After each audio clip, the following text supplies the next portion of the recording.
This is Lionel Messi, and he's played with some really iconic players, leading him to eventually winning the Ballon d'Or.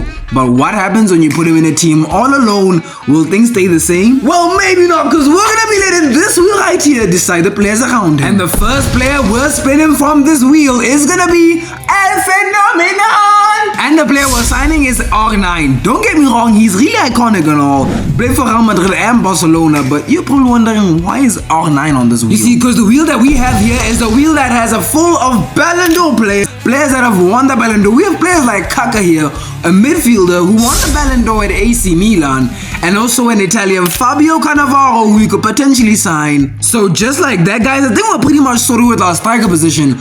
R9 is going to be joining into the team, and he's very clinical in front of goal. So that's clearly just one more signing in the bag. For some reason, he's wearing the number 10. That should go to Lionel Messi, but that shouldn't be a problem. Just like that, R9 is slotting into the position. And the next one is someone that's pretty much unexpected. He used to play for Juventus. He's an absolute icon there. He's from the Czech Republic. Yes, guys, it's Pavel Nedved. I think he won the 2003 Ballon d'Or. Let me know in the comment section down below. But he's a Ballon d'Or winner, and he's also a person that's going to be playing on the left side of Lionel Messi. And you know what? The last one is a pretty big surprise, and I'm going to be saving that for later. Up next is the Wheel of Rebuilds, meaning Messi might get a player from the past rebuilds on the channel.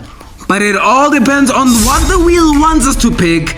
It might give us some really good players and some bad players. But first we're getting Chelsea. And when I manage Chelsea, link on the top right if you want to watch that, we sign a number 9 in Victor Gyökeres, but no need for him since we already have R9. What I noticed is that this wheel does not have any goalkeepers, and the goalkeeper that I signed in that Chelsea career mode was insane. And if you watched that video, which you probably didn't watch, then you would know that that goalkeeper was Diego Costa. This guy saved us in that Champions League final. And so for that, we're going to be slotting him into our team. And to be fair, he's had a decent overall at an 84.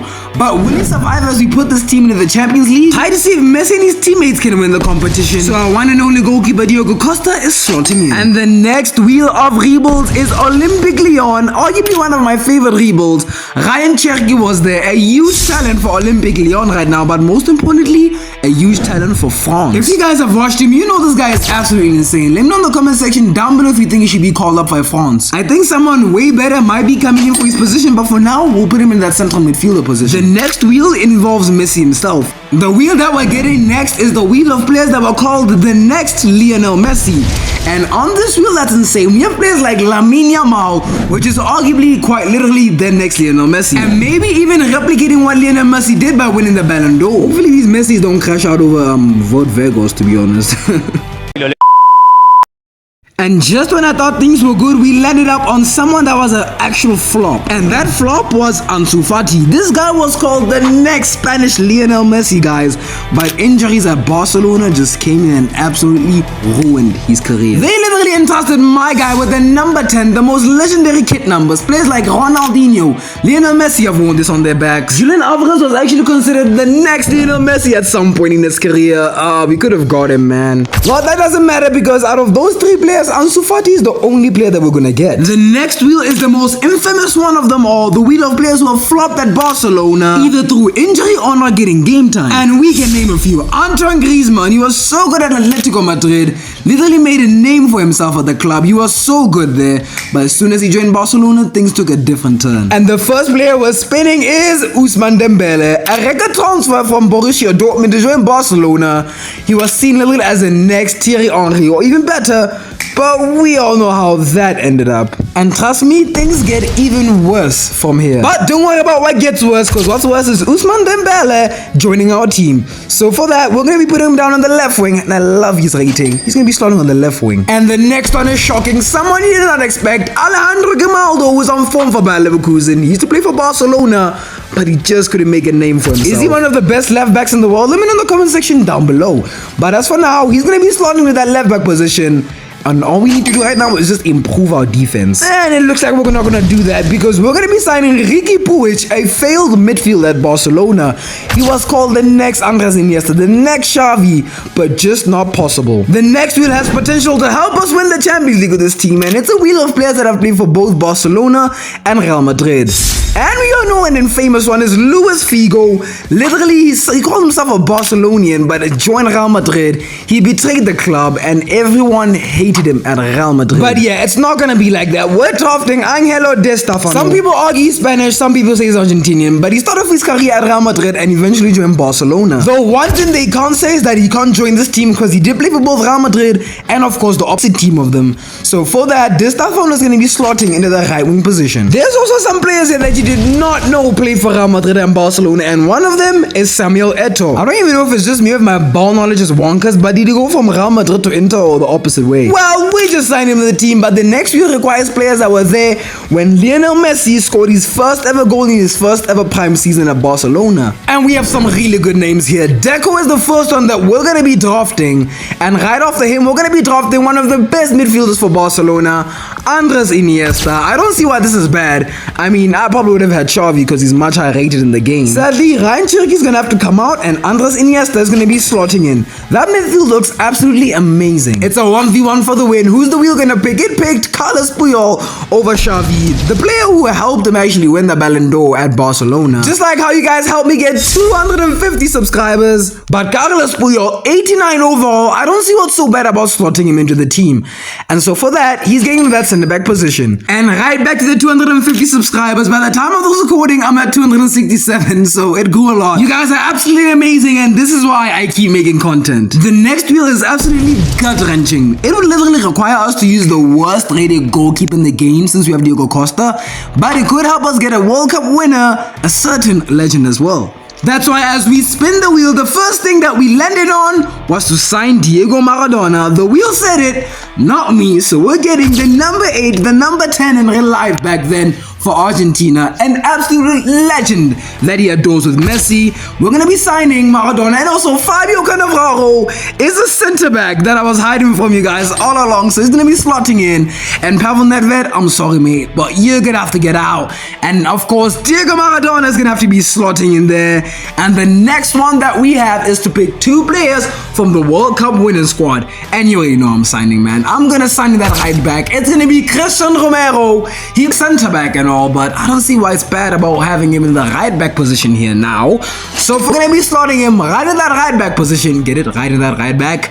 And just like that, guys, the team is complete. Let me know in the comment section down below if you guys think this team was really, really good. But there's our second signing, Angel Di Maria, the player who scored in the World Cup final against France. The amount of icons this team: Fabio Cannavaro in the center back, and alongside Carlos Puyol, Andres Iniesta as well in 87, Diego Maradona, a legend, and of course R9, who always ends up in these videos. Let's get in that Champions League. So lads, here is the squad that we have built. Let's see if this team can actually win the Champions League. And I've actually put myself in the toughest group stage possible in the Champions League tournament from FC24. Wait, I am on FC24. Let's give these guys a little bit of a little test. Okay, what the hell is this camera angle, man? I'm not gonna even ask. But you know, it's not even that bad. And we have some pretty good icons. Guys, let's just take some time to talk about the kind of videos that I'm starting to produce now. Because remember, at the end of the day, you guys are the ones, wait a second. Nah. Arg9! Now I'm gonna skip this one. Tap in. No! It's always the tap-ins that I always miss out on. Okay, why is my defense getting opened up so much? Why is my defense? Yeah, they're gonna score. I can't do anything. Alright, you know what? I got distracted. Maybe I should. Next time I get a chance, guys, I'm just gonna hit that with that tap in.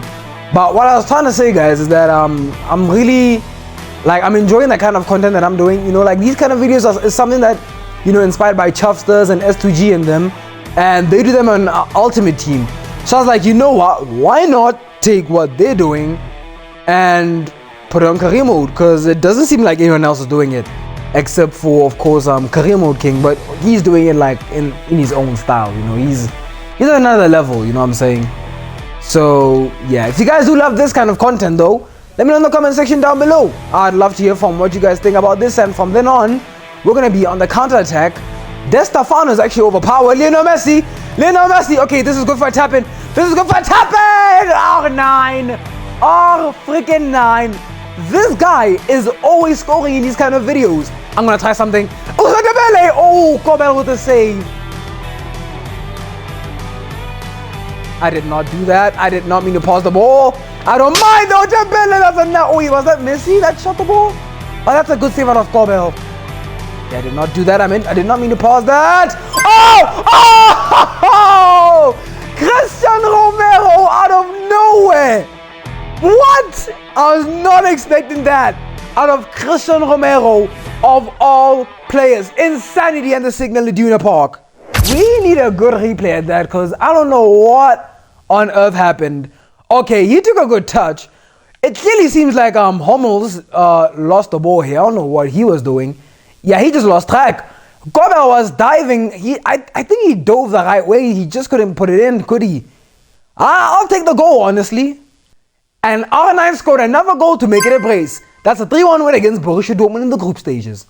Up next to taking on Newcastle, and that is a 2-2 draw. Lionel Messi and Di Stefano get on the score. It's another 2-all draw.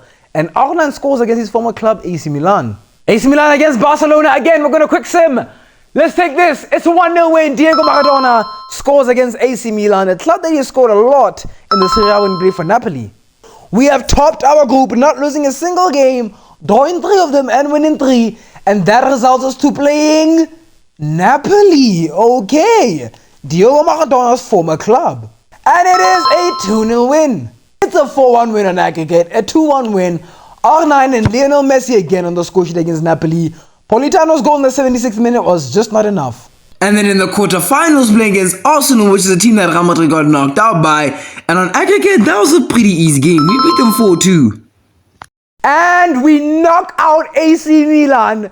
Oh my days, Lionel Messi with 2 goals. And the final of the Champions League here is Pep Guardiola's Manchester City versus his former club Barcelona. Interesting. Wow. Wow, wow, wow. Lionel Messi with 11 goals in 12 matches. Okay, so he's definitely top scorer. Oh, Carlos Puyol, R9. Okay, R9. R9, come on. R9, come on. Oh no, okay, that's a bad angle to take a shot. Ousmane Dembele on the follow. That goes right into Edison. Not anymore, not anymore. Bernardo Silva. Oh, that's a good tackle. No, it's not a freaking good tackle. That's a freaking yellow card. Mate, you can't do that, mate. What? Nah, man. It's not even my fault. Wait, what? Wait, what? Wait, hold on. Wait. Man City. So Man City don't get a penalty? Say less. Man City have a chance to counter-attack. This is probably the last chance before we go into extra time or before you go to penalties. We just need to defend this. Come on, man. Cannavaro. You can't be slipped up by 100 million flop. Cannavaro, catch up, man. This guy drinks beers for a living. And we are going to penalties. Woo-hoo. Woo-hoo. You can't lose on this one, man. Please. What the hell? What the hell, bro? These guys can't take pens. They can't take pens. Okay, Messi, man, you're a penalty merchant, man. You can't. What? What the hell? Guys, I can't take penalties. No, so if I miss this as well. What? How? I've never been scammed like this. I missed all 3 penalties. All 3. Oh, hell nah, boys. Nah. And when Edison even saved that penalty, he didn't even save it, it hit the post. Okay, so let me get this straight. On both occasions of these kind of challenges, we miss our penalties. Back to back. Not even scoring 1. Wow. Okay, if you guys don't know what I'm talking about, this kind of situation happened in the past and present Real Madrid team. You can click here to watch that.